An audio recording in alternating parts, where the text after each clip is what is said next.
നിയമസഭയിൽ പല മുന്നണികളും മാറി മാറി ഭൂരിപക്ഷം നേടിയാലും കഴിഞ്ഞ കുറേ കാലമായി ബീഹാറിന് ഒരൊറ്റ മുഖ്യമന്ത്രിയേയുള്ളൂ. ആ രാഷ്ട്രീയ നേതാവിൻ്റെ പേരാണ് നിതീഷ് കുമാർ.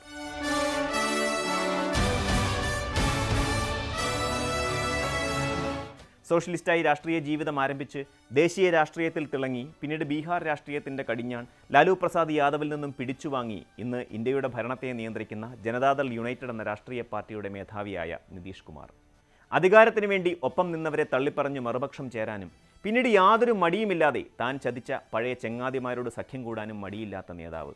ചതിയിൽ വഞ്ചന അശേഷം കാണിക്കാത്ത, അധികാരമോഹി എന്ന് അക്ഷരം തെറ്റാതെ വിളിക്കാവുന്ന മനുഷ്യൻ. അധികാരമാണ് നിതീഷ് കുമാറിൻ്റെ പ്രാണവായു എങ്കിലും ബീഹാർ ജനതയെ സംതൃപ്തരായി നിർത്താൻ നിതീഷ് കുമാർ എന്നും ശ്രമിക്കാറുണ്ട്. അതിൻ്റെ പ്രതിഫലനമാണ് മൂന്നാം മോദി സർക്കാരിൻ്റെ ആദ്യ ബജറ്റിൽ നാം കണ്ടത്. ബീഹാറിനായി വാരിക്കോരി പദ്ധതികൾ ധനമന്ത്രി നിർമ്മലാ സീതാരാമൻ പ്രഖ്യാപിക്കുകയായിരുന്നു. രാഷ്ട്രീയ നിറം മാറ്റത്തിൽ ഓന്തിനെ പോലും തോൽപ്പിക്കുന്നവൻ എന്ന് രാഷ്ട്രീയ എതിരാളികൾ പരിഹസിക്കുന്ന ബീഹാറിൻ്റെ മുഖ്യമന്ത്രി കസേരയിലിരുന്ന് രാജ്യം ഭരിക്കുന്ന ആ നേതാവിൻ്റെ ജീവിതത്തിലൂടെ നമുക്കൊന്ന് സഞ്ചരിക്കുക ചെയ്യുന്നു.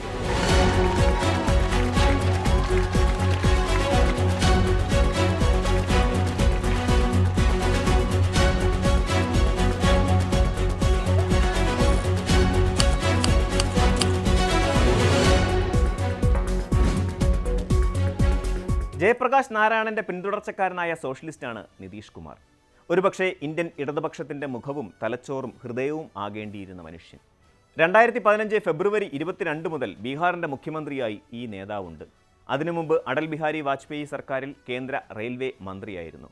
1999 ഗെയ്സലിൽ 300ഓളം പേരുടെ മരണത്തിനിടയാക്കിയ ട്രെയിൻ അപകടം ഉണ്ടായപ്പോൾ മന്ത്രി എന്ന നിലയിൽ അതിൻ്റെ ധാർമ്മിക ഉത്തരവാദിത്തം ഏറ്റെടുത്ത് നിതീഷ് കുമാർ രാജിവെച്ചിറങ്ങുന്നു. അന്നത് വലിയ സംഭവമായിരുന്നു. വിദേശ മാധ്യമങ്ങൾ പോലും അത് വാർത്തയാക്കി. ലാൽ ബഹാദൂർ ശാസ്ത്രിക്ക് ശേഷം ഒരു നേതാവ് ധാർമ്മിക പ്രശ്നം ഏറ്റെടുത്ത് രാജിവെക്കുന്നത് ഇന്ത്യൻ രാഷ്ട്രീയത്തിൽ ആദ്യവും അവസാനവുമായിരുന്നു. അത് 2001 വീണ്ടും റെയിൽവേ മന്ത്രിയായി തിരിച്ചു വരുന്നു. ഇത്തവണ 2004 മെയ് വരെ അത് തുടർന്നു. 1998 മാർച്ച് 19 മുതൽ 1999 ഓഗസ്റ്റ് 5 വരെയും 2000 മെയ് 7 മുതൽ 2001 ജൂലൈ 21 വരെയും അദ്ദേഹം 2 ഘട്ടങ്ങളിലായി കേന്ദ്ര സർക്കാരിൽ കാർഷിക വകുപ്പും കൈകാര്യം ചെയ്തിട്ടുണ്ട്. നിതീഷ് കുമാറിൻ്റെ അധികാര ജീവിതം വളരെ വിശദമായി തന്നെ പറയാം. അതിനു മുമ്പ് അദ്ദേഹത്തിൻ്റെ വ്യക്തിജീവിതം നമുക്കൊന്ന് നോക്കി വരാം.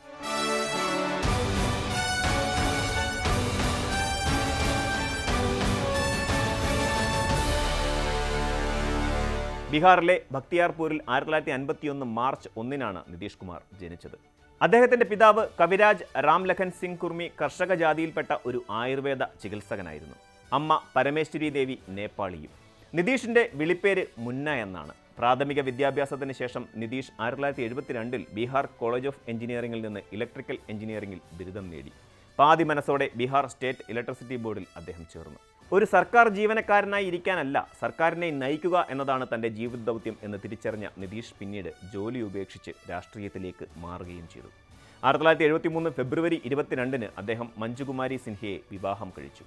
ന്യൂമോണിയ ബാധിച്ച് 2007 മെയ് 14 മഞ്ജു സിൻഹ ന്യൂഡൽഹിയിൽ വെച്ച് അന്തരിച്ചു. ദമ്പതികൾക്ക് ഒരു മകനുണ്ട്.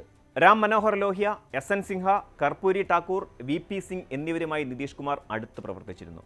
1974 77 ഇടയിൽ ജയപ്രകാശ് നാരായണൻ്റെ പ്രസ്ഥാനത്തിൽ സജീവ സാന്നിധ്യമായിരുന്നു നിതീഷ് കുമാർ.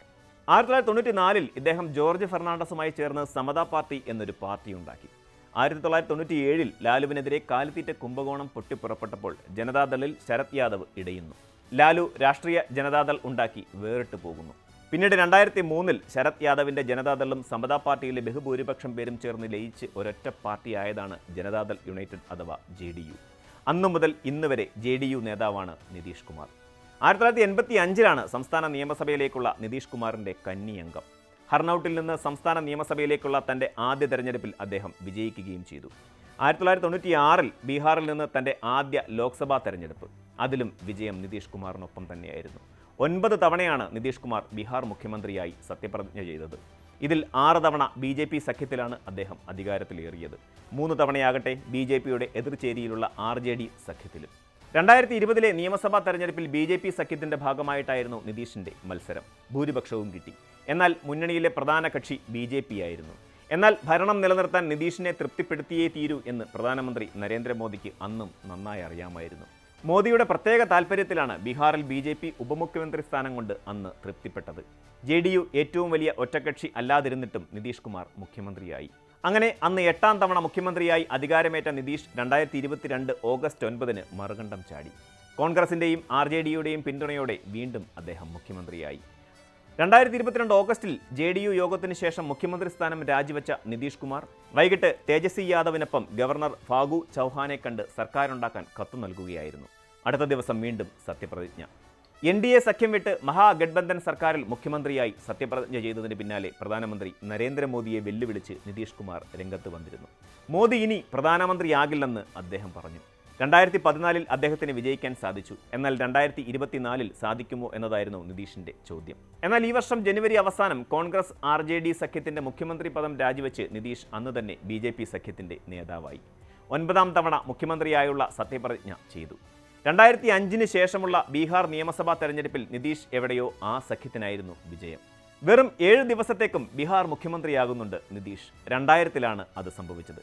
അന്ന് ഭൂരിപക്ഷം തെളിയിക്കാൻ സാധിക്കാത്തതുകൊണ്ട് ഒരാഴ്ച പോലും തികയ്ക്കാതെ ഇറങ്ങിപ്പോരേണ്ടി വന്നുവെങ്കിലും ലാലു പ്രസാദ് യാദവിന്റെ അനിഷേധ്യ നേതൃത്വത്തിന് മുഖ്യമന്ത്രി സ്ഥാനത്തേക്ക് ഒരു പ്രധാന എതിരാളിയായി ബീഹാറിൽ നിതീഷ് കുമാർ അതോടെ രംഗത്തെത്തുകയായിരുന്നു. 5 വർഷത്തിന് ശേഷം 2005 നവംബറിൽ നടന്ന തെരഞ്ഞെടുപ്പിൽ BJP JDU സഖ്യം ലാലു പ്രസാദിന്റെ രാഷ്ട്രീയ ജനതാദളിനെ തോൽപ്പിക്കുന്നു. നിതീഷ് കുമാർ ബീഹാറിന്റെ മുഖ്യമന്ത്രിയാകുന്നു. 2010 വീണ്ടും ജയിച്ച് മുഖ്യമന്ത്രിയാകുന്നുവെങ്കിലും നരേന്ദ്രമോദിയെ NDA പ്രധാനമന്ത്രി സ്ഥാനാർത്ഥിയാക്കിയതിൽ പ്രതിഷേധിച്ച് BJPയുമായുള്ള സഖ്യം അവസാനിപ്പിക്കുന്നു. 2015 തെരഞ്ഞെടുപ്പിൽ RJD കോൺഗ്രസ് സഖ്യത്തിൽ വീണ്ടും മത്സരിച്ച് മുഖ്യമന്ത്രി പദം നിലനിർത്തുന്നു. 2017 RJDയുമായുള്ള കൂട്ടുവെട്ടി വീണ്ടും NDAയുടെ കൂടെ സഖ്യമുണ്ടാക്കുന്നു. അങ്ങനെ സഖ്യങ്ങൾ മാറിയും മറിഞ്ഞും കഴിഞ്ഞ 2 പതിറ്റാണ്ടിനടുത്ത് നിതീഷ് കുമാർ തന്നെയാണ് ബീഹാറിന്റെ മുഖ്യമന്ത്രി പദത്തിൽ.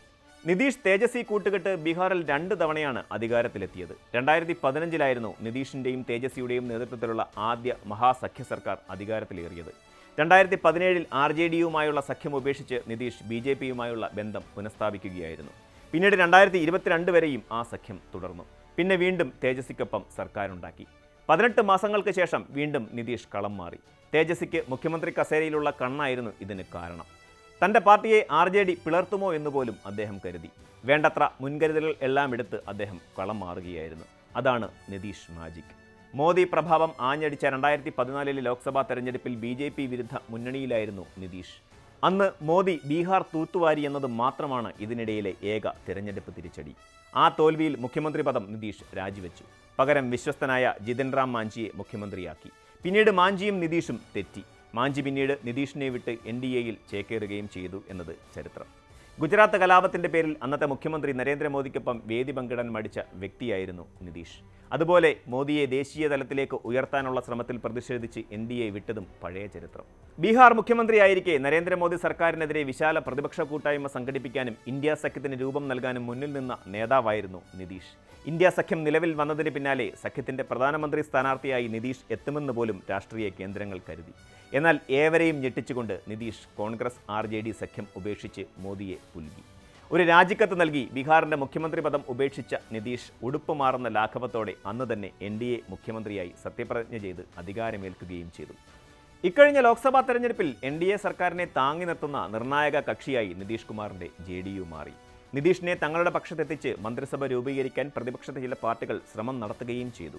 എന്നാൽ ഇന്ത്യൻ രാഷ്ട്രീയത്തിന്റെ കാലാവസ്ഥയും ബീഹാർ രാഷ്ട്രീയത്തിന്റെ ഭാവിയും അറിയുന്ന നിതീഷ് അതിന് തയ്യാറായില്ല. നിതീഷിന്റെ ശക്തിയും രാഷ്ട്രീയ പാടവവും കണ്ടത് കേന്ദ്ര ധനമന്ത്രി നിർമ്മല സീതാരാമൻ ബജറ്റ് അവതരിപ്പിച്ചപ്പോഴാണ്. ബീഹാറിന് വേണ്ടിയുള്ള ബജറ്റോ എന്ന് ആർക്കും തോന്നിയ ബജറ്റായിരുന്നു അത്. 58,900 കോടി രൂപയുടെ പദ്ധതികളാണ് ബീഹാറിന് മാത്രം കേന്ദ്ര ബജറ്റിൽ പ്രഖ്യാപിച്ചത്.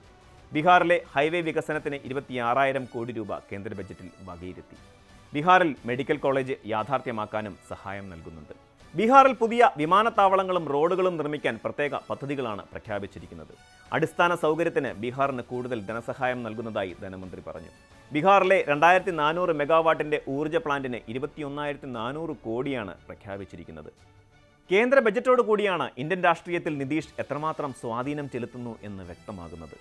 ഇന്ത്യൻ രാഷ്ട്രീയത്തിലും ഭരണകൂടത്തിലും നിതീഷ് ഇന്ന് കിങ് മേക്കറാണ്. അതെ, ബീഹാറിൻ്റെ മുഖ്യമന്ത്രി കസേരയിലിരുന്ന് ഈ മഹാരാജ്യത്തിൻ്റെ ഭരണം നിയന്ത്രിക്കുന്ന നേതാവാണ് പണ്ടത്തെ ആ കുഞ്ഞു മുന്ന ഇപ്പോൾ.